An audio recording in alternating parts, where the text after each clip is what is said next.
Welcome to part 2 of a 3-part series, Buying Power Risk Management.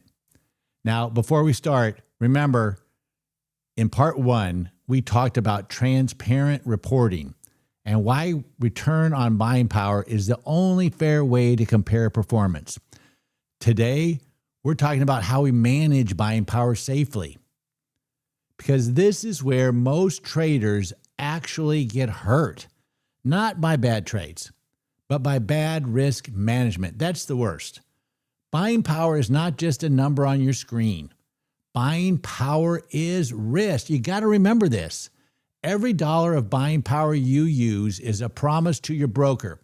And what you're saying is, hey, if I get this wrong, I can handle it. Most retail traders think unused buying power is wasted. No, professional traders, they know unused buying power is insurance. Unused buying power absorbs volatility. It gives you all kinds of flexibility when the market does something stupid. And let me tell you something. The market always does something stupid.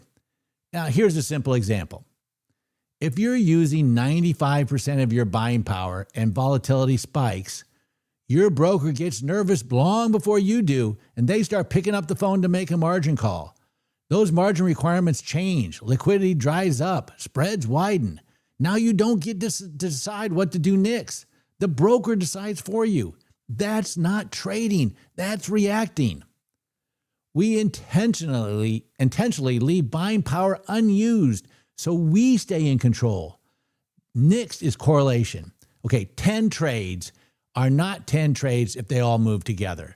That's one big trade wearing 10 costumes. When markets stress, correlation goes down to 1. Everything's correlated. Everything moves together. Professionals assume correlation will spike at the worst possible time, and they size accordingly. Position size should never be based on confidence.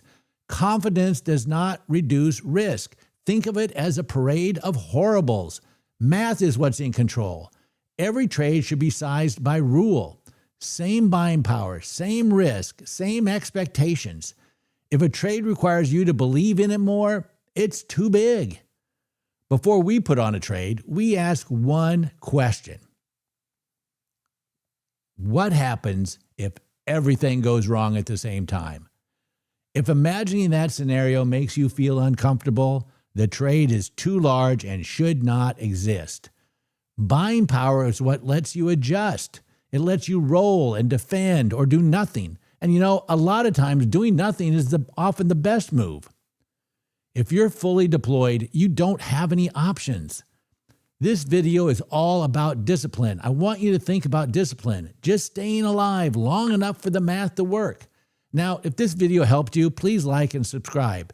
And remember, we're not here to trade one time. We're here to trade a long time because it's the math that makes money. I hope you have a great trading day.